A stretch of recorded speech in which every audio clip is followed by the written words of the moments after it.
নমস্কাৰ, মই ডাক্তৰ মৃদুল মহন্ত, হৃদৰোগ বিশেষজ্ঞ, কাৰ্ডিঅলজিষ্ট বুলি কয়। মই কৰ্মৰত, মোৰ নিজৰ চেম্বাৰ আছে new life super care, ISBT Balaji মন্দিৰৰ ওচৰত, আৰু স্বাগত হস্পিটেল, মালিগাঁও। মই আজি ৰাইজৰ ওচৰত কেইটামান সাধাৰণ কথা, কিন্তু সাধাৰণ মানে এইটো লাইটলি ল'ব যে নালাগে, সেইটোৱে ক'ব বিচাৰিছোঁ। যে আমাৰ সৰ্বসাধাৰণ ৰাইজে কেনেকে গম পাব যে মোৰ হাৰ্টৰ কিবা চলি আছে প্ৰব্লেম, আৰু কেতিয়া মই ডাক্তৰৰ ওচৰত যাম, এইটো ডাঙৰ প্ৰশ্ন। কেতিয়াবা দেখা যায় যে এনে ভয় খাই মানে ডাক্তৰৰ ওচৰত গৈছে, বহুত পৰীক্ষা কৰি আছে, আৰু উল্টা দেখা পোৱা যায় যে বেমাৰ হৈছে কিন্তু বেলেগ বেমাৰ বুলি ভাবি ডাক্তৰৰ ওচৰত যোৱা নাই, কিন্তু হাৰ্টৰ বেমাৰটো ডেঞ্জাৰাছ বেমাৰ। এই দুবিধাখিনি দূৰ কৰিবৰ কাৰণে মই কৈছো যে চিমটমখিনি জানিব লাগিব। হাৰ্টৰ বেমাৰৰ 5টা চিমটম, ধৰি লওক 6টাই আছে, যেনে বুকুৰ বিষ, উশাহৰ কষ্ট, ধপধপনি।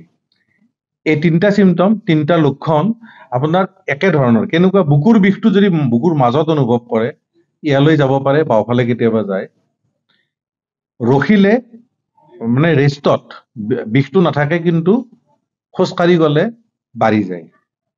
তেনেকে উশাহৰ কষ্ট আৰু ধপধপনিটো ৰেষ্টত কম থাকে, কিন্তু কষ্ট কৰিলে বাঢ়ি যায়, আকৌ ৰেষ্ট ললে কমি যায়। ভাবিব এইটো সাধাৰণ বুকুৰ বিষ হোৱা নাই, সাধাৰণ উশাহৰ কষ্ট হোৱা নাই, এজমা চেজমা হোৱা নাই, সাধাৰণ ধপধপনি হোৱা নাই।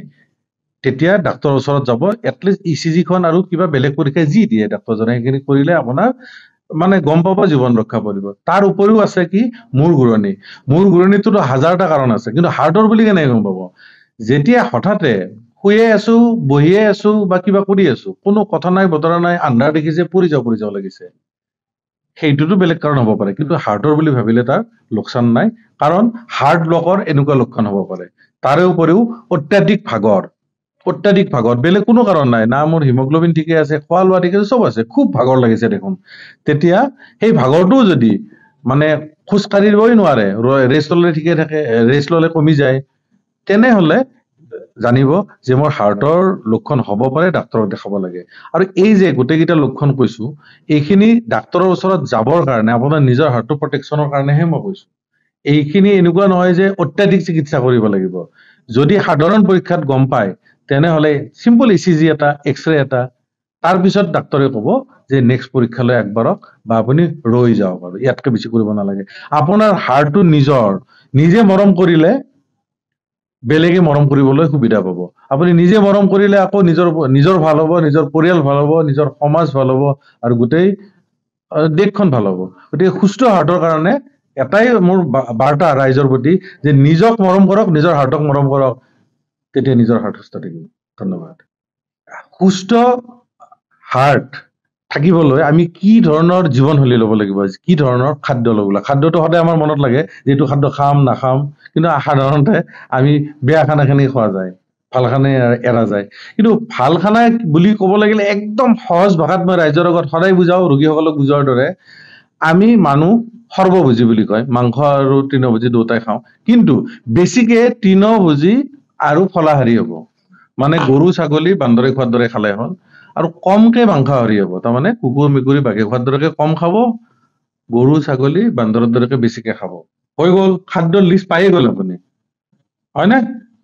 জীৱ জন্তুৰ দৰে কষ্ট কৰিব, জীৱ জন্তুৰ দৰে শুব, নিয়ম মানি চলিব, মাথাটো নচলাব বেছিকে, একদম জীৱ জন্তুৰ দৰে জীৱনশৈলী ললে আমি জীৱ জন্তুৰ দৰে দীঘল জীৱন যাপন কৰিব, হাৰ্ট এটাক নোহোৱাকে। কিন্তু তেলৰ ক্ষেত্ৰত মানুহৰ এটা ডাঙৰ প্ৰশ্ন, কিমান তেল খাম, কোনটো তেল খাম? তেল বিলাকৰ বহুত দাম, যিবিলাক ভাল বুলি কয়, ছানফ্লাৱাৰ অইল কিবা, কিন্তু তেল বিলাক সাধাৰণতে যিটো কয় যে তেলৰ পৰিমাণটোৰ ওপৰত নিৰ্ভৰ কৰে। যিটো আমাৰ সৰিয়হৰ তেল, মাষ্টাৰ্ড অইল বুলি কয়, সেইটো তেল ব্যৱহাৰ কৰিব, কিন্তু পৰিমাণটো কম হ'ব। পৰিমাণ কম বুলি ক'লে আমি কওঁ যে আমাৰ অসমৰ মানুহৰ বুলি কৈছো কিয়, অসমৰ মানুহে কম তেল দিয়ে গাঁৱত। অসমৰ মানুহৰ ঘৰত যিখন আঞ্জা বনে, সিমানখিনি তেল চাইণ্টিফিক বুলি ভবা যায়, তাক হিচাপ কৰিব লগা নাই।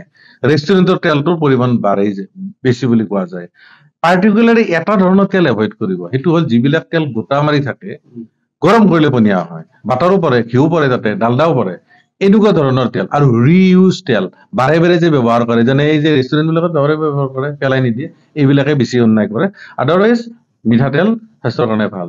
ফল মূল খাওক, শাক পাচলি খাওক বেছিকে, বেমাৰ বাধা দিবৰ কাৰণে তেলৰ পৰিমাণ কম খাব, মাংস কম খাবলৈ ক'লো, ইমানখিনিয়ে। আজি ৱৰ্ল্ড হাৰ্ট ডে যদিও মই চাৰ্জন মই বিচাৰো সমাজৰ প্ৰত্যেক মানুহে হাৰ্টৰ ইম্পৰ্টেঞ্চ কিমান যেন বুজি পাওক ৱৰ্ল্ড হাৰ্ট ডে আমি এইকাৰণে চেলিব্ৰেট কৰোঁ যে মানুহক এটা সজাগতা হওক হাৰ্ট কিমান ইম্পৰ্টেণ্ট মানুহে বুজিব লাগে আমি ঘৰত বিল্ডিঙত ক'তো নাথাকোঁ আমি থাকোঁ আমাৰ বডিৰ ভিতৰত আৰু আমাৰ এই বডিত হাৰ্টটো most important organ heart stop হোৱা মিনছ আৰু মানুহ মৃত্যু হ'ব মানুহ নাই হাৰ্ট ষ্টপ হোৱা মিনছ চ' হাৰ্ট এটা ইম্পৰ্টেণ্ট অৰ্গেন প্ৰত্যেকে বুজিব লাগে হাৰ্টক কেনেকৈ ভাল ৰাখিব লাগে তেওঁলোকে আপোনালোকে প্ৰত্যেকক মই ৰিকুৱেষ্ট কৰিছোঁ নিজৰ হেল্থৰ কেয়াৰ লওক নিজৰ হাৰ্টৰ কেয়াৰ ল'বৰ কাৰণে খোৱাটো অকণমান নিয়মিত কৰিব আপুনি এক্সেচিভ তেল হওক ঘি হওক স্মকিং ধাপাক হওক স্মকিং কৰা চিগাৰেট খোৱা এলকহল অল মোষ্ট ইম্পৰ্টেণ্ট আমি ভাবোঁ যে ড্ৰিংক কৰিলে আৰু মদ খালে একো নহয় কিন্তু এলকহল ল'লে ওজন বাঢ়িব পাৰে ডায়েবেটিছ হ'ব পাৰে কলেষ্ট্ৰল বাঢ়িব পাৰে আৰু অট'জেনেচিছ হৈ নিজে হাৰ্ট দুৰ্বল হৈ যায় হাৰ্টক আমি কাৰ্ডিঅ'মায়োপেথি বুলি কওঁ হাৰ্ট দুৰ্বল হৈ ফুলিব ধৰে চ' আপোনালোকে খোৱাটো নিয়মিত কৰক এইখিনি মোক ক'বলগীয়া আছে হাৰ্ট ডে আৰু অলপ এক্সাৰচাইজ কৰক লগতে আপোনালোকে নিজৰ ৰেগুলাৰ চেকআপ আপোনালোকে দেখিব যে বহুত ডেকা ল'ৰা ছোৱালীৰ হাৰ্ট এটেক হৈছে বেলেগ ফেক্টৰ আছে মডাৰ্ণ লাইফৰ কিন্তু মই ভাবোঁ প্ৰত্যেকে সজাগ হ'ব লাগে যে হাৰ্টৰ ৰোগী খালি বয়সীয়া মানুহকে হাৰ্ট এটেক নহয় ডেকা ল'ৰা ছোৱালীৰ হাৰ্ট এটেক হ'ব পাৰে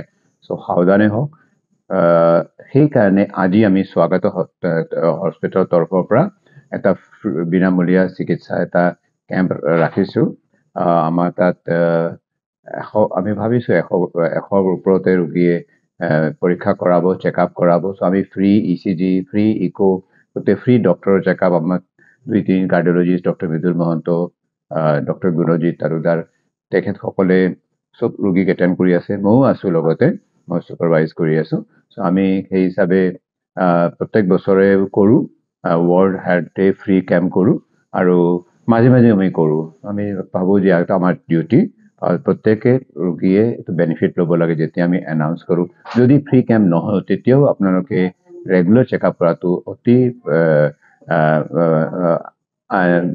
নেচেচাৰী বুলি ক'ম মই থেংক ইউ অভিনয় কৰাৰ হেঁপাহ আপুনিও পঢ়ি ৰাখিছে নেকি আপোনাৰ অভিনয় কৰাৰ অভিজ্ঞতা নাই কোনো কথা নাই আপোনাৰ বাবে আহিছে সোণালী সুযোগ 29 ছেপ্টেম্বৰত দিনৰ 9 বজাৰ পৰা নিশা 8 বজালৈ বলিউড তথা হলিউডৰ চিনেমাৰ বাবে অডিশ্যন হ'বলৈ গৈ আছে গুৱাহাটীৰ কাহিলীপাৰাস্থিত জ্যোতি চিত্ৰবনত 5 বছৰ বয়সৰ পৰা 17 বছৰ ব্যক্তিয়ে কৰিব পাৰিব অংশগ্ৰহণ পঞ্জীয়ন হ'ব বিনামূলীয়া নিৰ্দিষ্ট ৱেবছাইটত কৰিব পাৰিব আবেদন